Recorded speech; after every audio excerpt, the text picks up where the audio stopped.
kelas fase F Harja. Pada kesempatan kali ini kami akan membahas tentang dinamika kelompok sosial.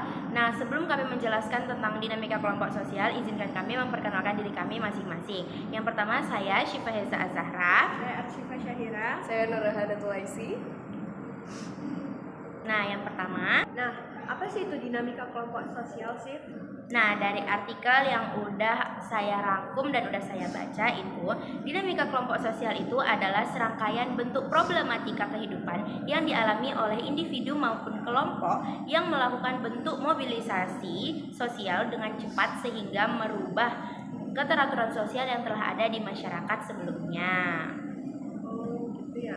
Nah, selanjutnya ada nggak sih pengertiannya dari para ahli gitu? Nah, di yang saya baca itu ada dua yang saya ambil. Yang pertama itu adalah menurut Sprott. Nah, menurut Sprott, dinamika kelompok sosial itu adalah bentuk analisis mengenai hubungan relasi yang terjadi antara anggota-anggota kelompok sosial tertentu dalam mengubah sebuah lingkungan masyarakat. Yang kedua itu adalah menurut Robert F. Bales. Nah, menurut Robert F. Bales, dinamika kelompok sosial itu adalah wujud dari proses kejiwaan yang terjalin dalam hubungan antar individu dan dapat mempengaruhi sebuah kelompok tertentu. Nah, selanjutnya itu ada ciri-ciri dari dinamika kelompok sosial. Nah, apa sih ciri-ciri dari kelompok dinamika sosial?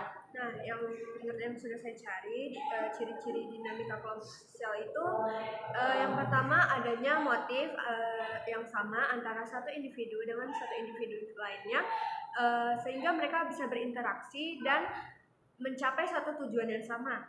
Nah, yang kedua ini adanya struktur atau organisasi kelompok yang jelas termasuk penugasan dan peran masing-masing di setiap kelompok tersebut. Nah, yang ketiga ini adanya norma yang mengatur tingkah laku anggota kelompok. Dan yang terakhir itu ada dinamika kelompok itu merupakan kondisi yang tidak statis atau dia dapat berubah gitu. Oke, selanjutnya apa? Nah, selanjutnya ini ada fungsi dinamika kelompok sosial. Fungsi dinamika kelompok sosial ini sangat banyak ya.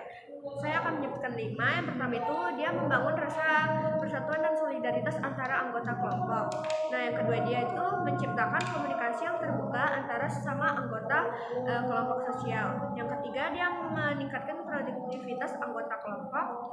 Yang keempat dia membantu mengembangkan anggota kelompok agar lebih maju, dan yang terakhir itu meningkatkan kesejahteraan anggota kelompok. Jadi begitu ya. Iya. Nah, selanjutnya ada apa aja lagi sih IC materinya? Yang dari yang saya dapat itu terdapat beberapa dua faktor utama yang menyebabkan dinamika kelompok sosial itu tuh terjadi. Yang pertama tuh ada faktor internal, dan faktor internal ini faktor dari dalam kelompok yang mempengaruhi dinamika kelompok tersebut. Kenapa itu bisa terjadi? Karena itu bisa terjadi karena konflik antar anggota, terus juga kesalahpahaman dalam kelompok, terus perbedaan pendapat, perbedaan kepentingan anggota, pergantian atau perubahan anggota, dan juga perubahan struktur sosial karena ancaman dari luar. Dan juga itu tuh terdapat ada faktor eksternal atau faktor yang dari luar, dan faktor yang dari luar ini biasanya disebabkan karena perubahan situasi sosial akibat industrialisasi, dan juga ada pergeseran situasi ekonomi yang mengubah hubungan sosial. Yang terakhir, perubahan situasi politik yang mempengaruhi kebijakan kelompok sosial. Jadi begitu. Jadi berarti tadi kita udah pengertian secara umum, menurut ahli ciri-cirinya juga udah, fungsinya, ya kan? Terus ada tadi apa lagi? Faktor pendorongnya, faktor utama. Berarti udah lengkap ya kita materinya. Oke, jadi saya rasa cukup dari kami bertiga. Mohon maaf apabila ada kesalahan. Wassalamualaikum warahmatullahi wabarakatuh.